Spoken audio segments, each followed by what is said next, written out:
Become a premium member on RealCatholicTV.com today. Not only will you learn about the one true faith, just think of all the new friends you'll make.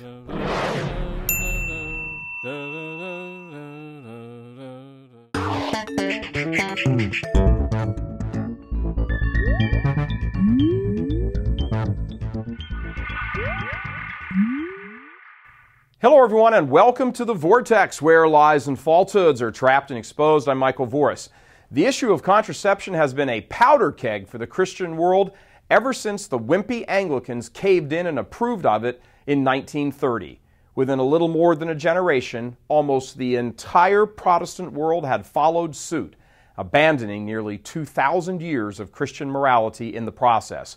Only the Catholic Church remained resolute and standing firmly in the truth of our blessed Lord in her teachings. But in the 1960s, when the proverbial you-know-what hit the fan during the sexual revolution, huge numbers of Catholic bishops in the West, picking up the mantle of wimpiness from the Anglican bishops 2 generations earlier, simply shut their mouths about the evil of contraception. Now, 40 years after that, not much has changed. In the heat of the current battle with Obama, the entire fight has been cast as one over religious liberty and the Constitution versus a battle with the evil of contraception. As a matter of fact, some of the leading members of the U.S. hierarchy have gone completely and totally out of their way to stress this does not have anything to do with contraception. While it is good that the church militant fight unjust laws and rulings, that is the church's secondary role, not its first. The first mission of the church militant is to fight the evil behind those laws and the evil in people's lives that creates the atmosphere in which such laws can be made. That is not possible if the truth about such evil is not being preached, and the evil in this case is contraception.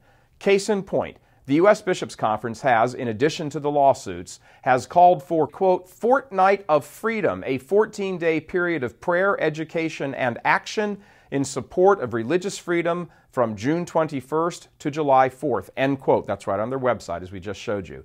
That's great. Very good. But where is the corresponding Fortnight for Truth, 14-day period of prayer, education, and action in support of teaching and learning the Church's authentic teaching with regard to the intrinsic evil of contraception? As a quick aside, we have an entire resource page chock full of information about the Church's teaching, the history of this whole great big contraception debacle in the Church in the West, and much more. Just click on the link that's on this page. It'll take you right to it. Loads of resources. The Church is supposed to be countercultural. It's supposed to oppose evil, conceptually and in practice. And not only oppose it, but crush it and grind it underfoot into the earth. This is what lies behind the Church's expression of the church militant, a phrase that Pope Benedict just emphasized the week before last as being a truthful expression of what the church on earth really is. Now, we're going to be talking much more about the name church militant over the next few weeks and how the gradual post-Vatican II discarding of this concept, this identity, has led to a near ruin of the faith in the West. But, like we said, more on that later. Right now, the issue is about teaching the truth, the complete truth about the evil of contraception. When the issue exploded onto the scene in the first half of the 20th century with the total cave-in of Protestantism to the birth control forces, Pope Pius XI wrote an encyclical restating the Church's unbroken opposition to this evil. In it, he warned bishops, for that was who it was directed to. Here is what he said in paragraph number 57 of his encyclical, Casti Connubii.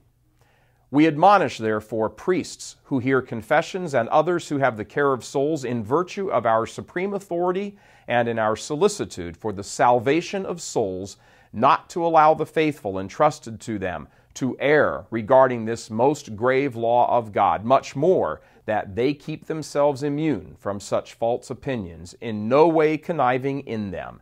If any confessor or pastor of souls, which may God forbid, lead the faithful entrusted to him into these errors, or should at least confirm them by approval or by guilty silence, let him be mindful of the fact that he must render a strict account to God, the supreme judge, for the betrayal of his sacred trust, and let him take to himself the words of Christ, They are blind and leaders of the blind, and if the blind lead the blind, both fall into the pit.